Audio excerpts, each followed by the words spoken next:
dia? Kalau dia Couple. tengok kau ada apa-apa ke? Tak ada apa-apa. Habis tu Aku dengan Rina tak ada apa-apa. betul lah. Habis tu Halo Rina. You datang ke tak? Oh, Kanda suruh datang tak payah datang.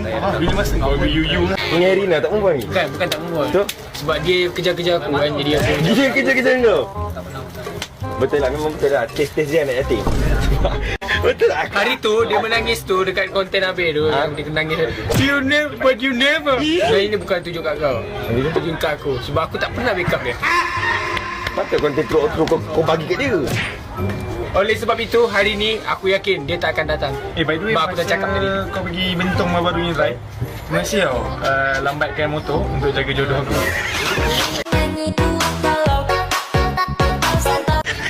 Yo jaga lah aku. Ya, dia orang jaga okey lah. Sebab dia aku cakap dengan dia halang, tak nak jangan pergi, bahaya. Kata nak pergi kak, dia kata ada orang jaga okey lah. Pergi lah.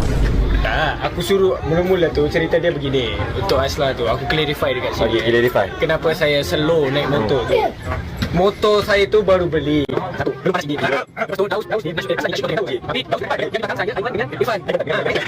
Ya, memang tak ada aku call Hazan je.